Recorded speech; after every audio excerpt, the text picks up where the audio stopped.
Salut Antoine Decaune. Bonjour Patrick Simonin. Perso, c'est même pas vos mémoires, c'est quoi ce livre? C'est pas des mémoires, non. C'est un mélange de souvenirs, de petites histoires qui me sont arrivées, de gens que j'ai pu croiser au cours de cette existence qui a précédé. Ouais. Vous savez, perso, c'est un peu notre vie aussi, parce que tout ce que vous racontez, on l'a vécu avec vous, vous ne le connaissiez peut-être pas, on était derrière le poste, mais des tas d'histoires. Oui, parce que nous n'étions pas ensemble à l'époque, Patrick. C'est important de le préciser à nos téléspectateurs, là. Nous n'étions pas ensemble à l'époque. Oui, on a partagé une histoire commune depuis quelques années que ça dure maintenant. Donc, certaines d'entre elles auront un écho auprès des téléspectateurs, certainement, oui. Des histoires d'émissions de télévision, des histoires de rencontres, et puis des parents aussi, ça commence comme ça. Hein, ça commence souvent avec des parents. Ça commence en l'occurrence, c'était pas n'importe qui. Et là, je reconnais la perspicacité de mon Patrick. Évidemment, ça commence avec des parents. Alors, c'était des parents un peu inhabituels, on va dire, parce que d'abord, ils étaient tous les deux beaux et célèbres, à défaut d'être riches. Et ils faisaient partie de ce premier convoi des pionniers de la télévision qui ont vraiment ouvert les brèches, quoi. Et donc, c'était à la fois des gens qui étaient très, très passionnés par leur métier et qui, en même temps, le découvraient en le faisant. Et donc, avec un sens comme ça, un goût de la fraîcheur, de l'invention et un refus total de l'esprit de sérieux. Ouais, on voit Georges Decaune, là. Ouais, on le voit en photo, Georges Decaune. Quel personnage, quand même, que votre papa, hein, qui était capable de s'enfermer dans une cage au zoo ou de partir aux Marquises, on ne sait pas pourquoi, d'ailleurs. Oui, alors dans l'ordre, c'était les Marquises en premier. Ça, c'était dans les années 60, une expérience de naufragé volontaire sur un îlot des Marquises, loin, là-bas, en Polynésie, à l'autre bout du monde. Et après, sur le tard, à la fin de sa vie, dans les 10 dernières années, il s'est enfermé dans un zoo pendant 2 semaines, dans une cage, dans les mêmes conditions qu'un primate ordinaire, pour juger du ressenti du primate. Voilà, enfin un primate qui, lui, pouvait écrire ses impressions. Ce qui m'a valu d'aller, moi, lui jeter des cacahuètes. Ah oui, je suis le c'est rare un enfant qui jette des cacahuètes à son papa. Hein. Je n'étais plus un enfant à l'époque, j'étais un adulte consentant. Je suis donc un de ces rares humains à pouvoir dire qu'il est allé jeter des cacahuètes à son père au zoo. Oui, alors Jacqueline Joubert, la maman. Ah nous, on était derrière notre poste, on la voyait qui présentait les émissions, les programmes à l'été avec une voix absolument incroyable. Vous racontez, il y a des images, enfin il y a des témoignages très forts. Même vous racontez son enterrement, ce qui s'est passé au cimetière. Ouais. Des choses très intimes. Oui, parce que c'est des gens qui m'ont, comment dire. C'est pas de l'angélisme, hein. Je suis pas en train de faire un portrait idéalisé de mes parents, qui étaient, comme tout le monde, des gens avec des qualités, des défauts. Mais c'est des gens qui m'ont accompagné. Et donc, c'est presque naturel pour moi de les accompagner à mon tour. Ou en tous les cas, d'en raviver le souvenir auprès de ceux qui ont pu les connaître de près ou de loin. Mais c'est pas non plus une mission. C'est-à-dire, en fait, c'est un livre qui est écrit pour le plaisir des mots, pour le plaisir, non pas d'aller déterrer des choses passées depuis longtemps, mais de s'amuser avec le langage, raconter des histoires. Pourquoi vous faites ça quand je vous parle? Je fais ça parce qu'on va lancer un truc. Ah, c'est pour lancer un magnéto? On va lancer un magnéto. Oui, non, parce que c'est très mystérieux. Je suis en train de vous parler. Des fois, il faut le faire plusieurs fois. Ça y est, il est parti le magnéto. Voilà, c'est le langage des... Alors, écoutez ça, que vous parlez des gens qui vous ont accompagné, celui-là, vous reconnaissez. Vous pouvez mettre un peu plus fort, s'il vous plaît, on n'entend rien. Oui. Et Bruce. Alors, on va dire, vous êtes un Beaucien. Un Beaucien. Ah, on peut le dire, pourquoi pas. Il y a le Béotien. Voici donc le temps des Beauciens. Ouais. Je suis un Beaucien, d'accord. Ouais. Okay, fan de Bruce Springsteen. Et alors, fan, je mets toujours les guillemets sur fan, hein, parce que fan, c'est fanatique, c'est fan, le mec qui vous attend à la sortie, Mike Chapman et compagnie. Non. J'aime l'œuvre et j'aime l'homme. Voilà, pour dire les choses simplement. Vous aimez tout, alors. L'homme, ça fait déjà pas mal. Hein. Oui, c'est pareil, la vie de l'homme, là, dans le cas de Bruce, c'est difficile. Le mec est d'une intégrité inaltérable. C'est quoi c'est quoi? C'est la musique qui est absolument incroyable. C'est les concerts, l'homme de scène. Ouais, c'est la musique au milieu des années 70 qui vraiment débarque. C'est un ouragan qui arrive avec Springsteen. Quand on le voit en concert, la sensation d'ouragan est nettement confirmée parce que vraiment on n'a pas vu ça avant. Ça n'a pas existé un showman blanc de cette intensité. Pourtant il y en a eu des bons. Hein. Mais c'est autre chose. Springsteen, c'est une autre catégorie. Et puis après, depuis, nous sommes presque 40 ans plus tard maintenant, un petit peu plus, non, 40, ouais, un peu plus que 40.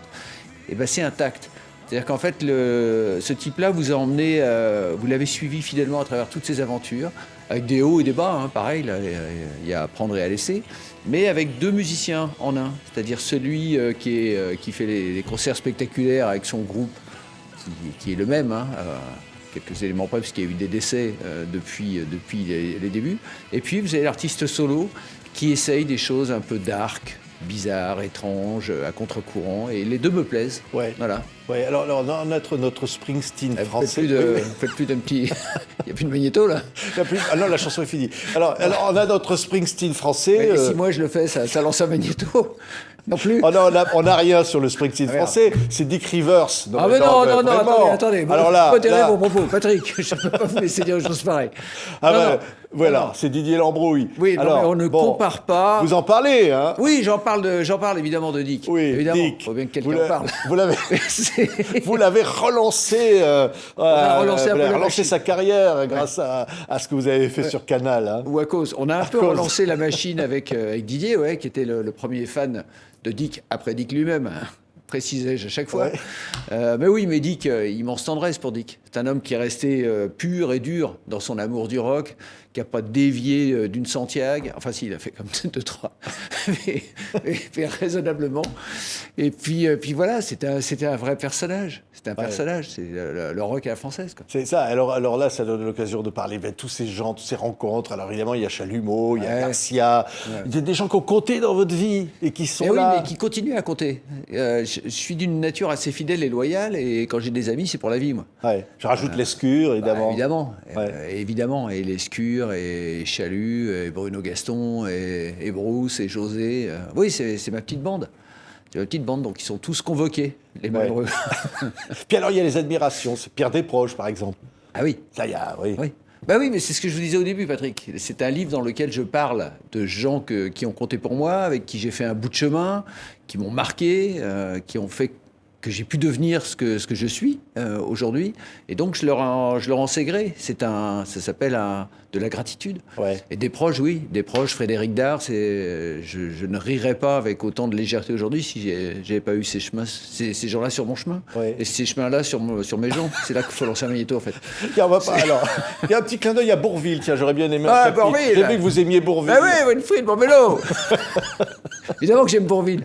Ouais. Mais qui n'aime pas Bourvil? Oui, je sais pas. Mais bon, moi, j'adore Bourvil aussi. Mais évidemment, quel être sur Terre peut ne pas aimer Bourvil? Impossible. La tendresse, la gentillesse, la bienveillance, tout ça sans la moindre mièvrerie. Ouais. C'est quelqu'un qui me touche énormément, Bourvil. Puis alors, il y a les anecdotes. Alors, Guillaume Depardieu, qui se bourre la gueule avec son père. Oui, ça, là, son père qui vient se bourrer la gueule avec lui. Plutôt l'inverse, c'est ça. C'est-à-dire qu'en fait, le premier est déjà complètement sous, c'est Guillaume. Ouais. Vous appelez le père au secours, il est bourré autant. C'est-à-dire qu'il arrive avec du vin. Ah oui. Oui, il arrive avec du vin, son vin de Touraine, là, dont il disait le plus grand bien. Il était le seul à l'époque. Et avec une caisse pour me remercier d'avoir reçu son fils. Mais son fils est embourré, mais il dit on va quand même le goûter. Et goûter une caisse de vin avec Depardieu, c'est pas goûter une bouteille, c'est en goûter plusieurs. Et donc tout le monde est reparti très joyeux. Ouais. Alors une belle carrière au cinéma. Alors vous avez failli jouer Musclor avec Roche Dizem. Hein. Ah oui, vous auriez dû être bodybuilder. Hein. Exactement, il avait un projet qu'il a... On vous voit bien d'ailleurs dans le rôle d'un homme... Vous êtes bien le seul. Hein. Vous êtes bien le seul. C'était bien vu. Hein. Non, mais parce qu'on s'était dit... Enfin, c'était le point de vue de Rochdy qui a fini par faire le film. Hein. Il s'appelle effectivement Bodybuilder, mais il a pris un vrai bodybuilder. Mais c'était l'histoire d'un type qui se met au bodybuilding vers 40 ans. Donc vraiment, vraiment sur le tard, à un âge où on ne prend plus vraiment de muscles. Après 30 ans, on ne prenait plus en volume. Vous pouvez faire tout ce que vous voulez, vous allez assécher, dessiner, mais vous n'allez pas prendre en volume. Et donc, c'était le personnage qui avait 45, 50 balais et qui faisait de la muscu comme un forcené dans sa catégorie. Mais c'était pas assez spectaculaire quand même. Alors, il y en a un dont vous parlez, dont le mot favori était moteur. Mais comment? Moteur. Moteur. Moteur. Vous l'avez entendu, Mocky dire moteur. Il fallait vraiment être complètement sourd pour pas l'entendre. Ouais. Il hurlait moteur. Il hurlait moteur en arrivant le premier sur le plateau, en étant le dernier à en repartir, et parfois même pendant les prises. ce qui est étrange. Parce que là, pour les coups, au cinéma, vous avez action, moteur d'abord, action, et entre le action et le coupé, c'est un moment suspendu, une bulle où on est en train de jouer. Et là, au milieu de la scène, moteur. Jean-Pierre, on est en train de tourner, là. Oui. Hein, ce qui est étonnant. Ce qui est là, vous lui dites, je peux pas tourner dans ton film parce que je travaille la journée. Il vous répond, c'est pas grave, on tourne la nuit. Oui. C'est ça qui est bien avec lui. Hein. Comme ça, vous pouvez... Il m'aimait bien, il voulait qu'on refasse... parce que, en fait, moi, j'ai tourné dans un épisode de la série Mocky qui reprend Hitchcock. Vous savez, il y avait une série Hitchcock raconte qui était en 100 épisodes et lui, on avait tourné une 50aine déjà. Donc, on avait passé un très bon moment ensemble pendant 2-3 jours. Il m'a dit, j'ai un projet de long, c'est toi le personnage. Je fais là, je dis, mais Jean-Pierre, je fais de la radio la journée, je fais de la télé le week-end. Il me dit, bah, t'as la nuit. Et voilà. En plus, c'était pas cher. Il avait dû rajouter, non? Oui, c'était pas cher. Oui, ça comptait quand même. Ah oui, c'était pas une question d'argent, oui. C'est pas une question d'argent. C'est pas ça pour l'argent. Alors, des images très tendres sur Jean Rochefort, l'amour du cheval. Ouais. Il y a plein de choses comme ça. C'est vraiment un livre, c'est quoi? Il y a plein de... C'est des souvenirs, des choses que vous aimez. Oui, c'est... plein de tendresse, en fait, Antoine. C'est plein de tendresse, parce que j'ai beaucoup de tendresse pour tous ces gens-là. Vraiment. Et quand je parle de gratitude, c'est exactement le mot qui convient. Alors, c'est pas un livre de dévotion, c'est pas « Oh, merci mes amis d'avoir été là, sans vous, que serais-je » Non, je rends hommage à des gens qui ont compté, et simplement j'essaye de le faire d'une manière un peu légère, en m'amusant à le faire et en espérant amuser le malheureux qui se risquera à le lire. Oui, mais par exemple, Sampé, dessinateur, vous dites combien vous avez compté pour moi, combien vos dessins m'aident à vivre. Oui, c'est essentiel. Ça va là, hein. C'est essentiel, Sampé. Enfin, Sampé, c'est un exemple, mais les dessins de Sampé m'accompagnent depuis que je suis môme, quoi. En fait, depuis le petit Nicolas, puisque le petit Nicolas, c'était moi à un moment, comme Antoine Douanel, c'était moi. Enfin, j'ai suivi un peu ces modèles-là en grandissant. Je m'identifiais totalement à des personnages comme ça. Et le talent, le génie de Sampé, parce que n'ayons pas peur des mots quand on parle d'un type comme ça, cette délicatesse dans le trait, cette pertinence dans la légende, cette espèce d'intemporalité absolue qu'il y a chez Sampé. Vous pouvez prendre un dessin des années 50, 60, aujourd'hui, c'est la même souche. C'est juste extraordinaire. À chaque fois, ça m'émeut aux larmes. Ouais. Allez, le morceau, on le garde pour la fin. On a un autre Springsteen plus tard. Alors, les Césars. Parlez beaucoup de la... Ouais. Vous êtes le maître des cérémonies pour l'histoire et pour toujours des Césars. Pour toujours, je ne sais pas, l'avenir nous le dira. Oui, vous racontez comment ça se passe en coulisses. Comment, là, il y a un magnéto. Ah non, c'est pas de musique. C'est quoi? Mais c'est des moments quand même de passer devant une salle comme ça. On vous sent timide, réservé, et en même temps, vous n'avez pas peur. Hein. Oui, mais c'est ça qui est drôle avec les Césars. C'est que c'est un moment assez pétrifiant et solennel, et avec des contraintes tellement fortes et tellement de sous-texte dans ce qui se dit, ce qu'on donne à voir, ce qui se passe en réalité, que c'est un moment très particulier en télévision. Et oui, je l'ai fait à quelques reprises, et je me suis toujours amusé à le faire, ce qui est quand même la condition sine qua non, et en même temps, et qu'à chaque fois, le petit frisson, ça passe, ça casse, on sait jamais. Tout dépend de l'humeur de l'année, des films, de l'humeur de la salle, de votre disposition à vous. Il y a plein de choses très aléatoires là-dedans. Et donc, si c'est aléatoire, ça me plaît, moi. Ouais. Le cinéma, évidemment, vous allez réaliser des films. Mais la musique, quand même, parce que c'est chorus. Les enfants du rock. Oui, ça commence un peu comme ça, quoi, l'aventure. On fait de l'archéologie. Là. Oui, La première émission, c'était... C'est là où débutait d'ailleurs Chorus. Alors, des chorus. C'était pas loin, c'était au Théâtre de l'Empire. Ah oui, c'était juste à côté du Théâtre de l'Empire qui a mystérieusement brûlé. Ah oui, vous avez des infos alors là-dessus? Non, j'en ai aucune. Je remets le dossier sur la table parce que d'un seul coup, ce studio qui était en parfait état de marche, on va dire. a opportunément brûlé, oui. Quand ils ont décidé de tout délocaliser en grande banlieue pour aller faire des studios de télé, il y avait ce studio au milieu de Paris qui était un modèle du genre, qui permettait d'accueillir du public, de faire... Hop, il a dit, il est parti en fumée. Ah oui. Alors que... Il était en bon état, hein, je peux en témoigner. Et alors là, il y a Elvis Costello. Vous adorez Elvis. C'est votre autre Elvis, vous dites. Oui, bah, c'est l'autre Elvis. Ouais. Il y en a que deux en même temps. Il y a Roméo Elvis maintenant, mais il est bête. Ouais. Non, il y a... Oui, Costello, mais il y a... Chorus, ça a été une époque, d'abord, c'était, comme c'est rappelé délicatement, là, c'est ma première émission, donc c'est la fin des années 70. Et c'est une époque, la période 78-81, qui était extraordinaire. Il y avait toute la New Wave, le post-punk, du rock américain qui bougeait, Bruce, évidemment. Enfin, il pleuvait des groupes toutes les semaines. Donc c'était génial. C'était génial à programmer. On faisait venir les groupes à Paris, là, dans cette salle, à l'Empire. Et on faisait un truc très simple, on les faisait jouer. C'est fou, hein. Et ça passait comme ça le dimanche matin, Alors ça passait, entre Présence du Seigneur et Jacques Avant Martin. la messe ou après? C'était après la Présence du Seigneur, ouais. Donc c'était dans une espèce de niche, on va dire, hein, assez protégée, où on pouvait écouter la musique à fond. Et en même temps, justement parce que c'était un horaire très étrange, le dimanche midi, c'est devenu un rendez-vous assez rapidement. Ouais. Et après... Surtout, c'était le seul endroit où on pouvait passer du rock, quoi. Bah oui. Puis tout le reste, c'était les Carpentiers, c'était les grosses émissions de variétoches, les Champs-Élysées et compagnie, quoi. Ah bah oui, vous aimez ça aussi, non? J'adore ça. Oui. Je me réserve des soirées entières pour pouvoir me les refaire en boucle, évidemment. Clo-Clo Jodassin. Mais oui, mais c'est mon jardin secret, ça. Faut pas en parler, hein. C'est pas machin. Mais bon, on pense quand même à un autre personnage, c'est Gildas, parce que quand même, sur Canal, nulle part ailleurs, on est... un échange, une complicité qu'on n'a jamais vue à la télévision. Comme on n'a jamais vu, je sais pas, mais avec ce qui s'est passé, c'est qu'en fait Philippe était un journaliste très sérieux, hein, c'était un vrai journaliste. Il présentait le 20h, il a fait une grande carrière à Europe, tout ça, et il avait ce statut de journaliste, et en même temps, il était au carrefour d'une tribu de saltimbanques qui venait pour dérégler un peu la machine. Et non seulement il gardait le contrôle de la machine de manière magistrale, mais en plus il jouait avec nous. Donc il avait un double statut. Il était à la fois la figure tutélaire qu'on respectait, puisque c'était autour de lui qu'on s'agrégeait, et en même temps il jouait avec nous, il faisait partie de la bande. Donc ça, effectivement, ça crée des liens. Ouais. Ça crée des liens. Ouais. Non, pas de magnéto. Non, pas de magnéto. Tiens, l'Angleterre. Oui, l'Angleterre. Il y a tout un chapitre là-dessus. Vous avez alors Londres et tout ça, évidemment, on pense à vos émissions là-bas, Gauthier. Ouais. Voilà. J'ai un très vieil attachement à l'Angleterre, alors qui remonte à l'époque des Beatles, hein, et puis de mes premiers séjours en Angleterre, quand j'étais vraiment môme, quand j'avais à peine adolescent.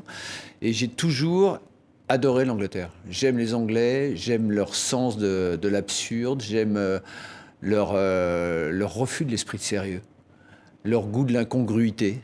Leur goût pour la surprise, le non-sens. Voilà, je me sens très bien avec ça. Et donc j'ai travaillé pendant quelques années en Angleterre. On avait fait une version anglaise de Rapido à l'époque, et puis ensuite une émission qui s'est appelée Eurotrash, que j'ai présentée pendant 2 ans avec Jean-Paul Gaultier, avant qu'il parte faire de la haute couture. Mais l'émission ensuite a duré encore pendant 8 années. Et c'est que des bons souvenirs, ça. C'est que des bons souvenirs. Travailler pour les Anglais en étant français, et puis sans essayer de le cacher, parce que même en faisant des efforts, j'ai un accent à couper au couteau. Voilà, le léger décalage à 1h30 de train, 2h30 de train d'ici, c'est vraiment une expérience extraordinaire. Ouais. J'aime bien votre accent anglais. I can speak very easily. Hein? Ah oui. I don't try to hide my accent, because when you try to hide your accent, everybody knows that you're faking. And if you're faking, it's not true. Oui. Non? Alors, vous avez pas fait un sale coup à José Garcia sur une histoire de fauteuil qui n'est pas à la bonne hauteur. C'est quand même gonflé de faire ça, hein. Mais non, il n'y a jamais rien trop de gonflé pour José Garcia. La dernière fois que je l'ai reçu en radio, j'avais un fauteuil comme celui-là, et je lui ai descendu le fauteuil. Voilà, comme ça. Comme ça. Mais il était bloqué. Il était plus bas que ça, même. Et donc, il était obligé de faire toute l'émission comme ça. Et en plus, je lui avais trafiqué sa voix. Ce que lui ne savait pas. Ce qu'on entendait à l'antenne, c'était Donald. Ah oui. Vous voyez que ça vous fait marrer? Bah oui. Bah oui. Alors maintenant, pour le remonter, c'est très dur. Ouais, voilà, c'est très dur. Voilà, hein, Antoine. Bravo. En télé, on sait descendre, mais alors pour remonter... C'est un livre super, Antoine. Perso, merci, c'est tellement perso et c'est plein de rencontres. C'est plein d'amour, c'est plein de plaisir de la vie, de tout ça. Yes. Hein? Ouais, c'est ce que j'ai essayé de communiquer, absolument. une forme d'enthousiasme et une fois de plus j'aime pas le mot hommage parce qu'il est mis à toutes les sauces, mais de gratitude pour tous ceux, celles, les moments, les circonstances qui m'ont permis de vivre ce bout d'aventure. Ouais. Voilà. Et qui n'est pas fini, mon cher Patrick, c'est moi qui vous le dis. Mais ça, tiens, alors moi je vous propose un truc, voilà. Alors là, oui. Alors attention, c'est un moment important. La régie, est-ce que vous me suivez, vous m'entendez? J'espère. La régie est avec nous. Régie. Oh. Est-ce que la régie est avec quelqu'un? Ok. Attention, oui. Antoine va lancer un morceau de musique. Alors Antoine, vous savez comment on lance les morceaux de musique? Ça dépend du morceau, ça dépend de la musique. C'est quoi? Alors, vous allez découvrir. Il faut lancer le morceau. Ah, faut que je le lance une fois qu'il est parti. Alors. Voilà. Non, mais il faut faire le fameux geste, sinon on comprend pas. Ah, d'accord. Ah, je fais comme ça. Oui. Ah oui, c'est votre... ça y est. Attendez, je prends un peu plus d'élan. Allez, c'est parti. Vous avez entendu, c'est magique, ça marche. Bruce. Ah, c'est bon. Ça, c'est quoi? Ah, ça fait du bien. Ah, c'est beau. Non, c'est beau ou pas? C'est beau. C'est une Darkness, ça, non? Ouais. C'est même le morceau de titre. Ouais. Darkness on the Edge of Town. Le côté obscur des frontières de la ville. Le côté obscur, et puis comme toujours avec Bruce, le petit décalage qu'il y a entre le rêve américain et la réalité. Et puis l'espoir qu'il faut garder coûte que coûte. Partir. Ouais. Je suis impressionné. Nous devenons très lyriques là. Ouais. Je suis impressionné d'avoir en face de moi quelqu'un qui a approché Bruce Springsteen. Et qui continue à l'approcher. Là encore, je peux vous dire que c'est pas fini. Et d'ailleurs, à propos de Bruce, vous savez que l'actualité, c'est évidemment ce concert du No Nukes. Anti-nucléaire. De 1979, le festival No Nukes, auquel il a participé. Il y a 10 morceaux avec le E Street Band. Et c'est il y a plusieurs périodes dans Springsteen, mais ce moment-là, ces années 75-80, c'est exceptionnel. C'est pour ceux qui n'ont jamais vu Springsteen sur scène ou ceux qui, hélas, ne l'ont pas vu à cette époque-là, précipitez-vous là-dessus. L'édition Blu-ray du concert No Nukes et l'album, la musique elle-même, mais ce que vous verrez en images, vous allez tomber sur les fesses. Merci Antoine. Pour la musique, c'est Bruce Springsteen. Et si vous avez à en lire un bon bouquin, c'est ça. Perso. Regardez. Ça tourne. Là, je lance un truc, je sais pas, le générique. C'est toujours la même chose. Voilà. Merci Antoine. Voilà. Merci Antoine. Merci Patrick. À bientôt. Allez, à bientôt. Attention à votre siège. Oui, mais je repars avec.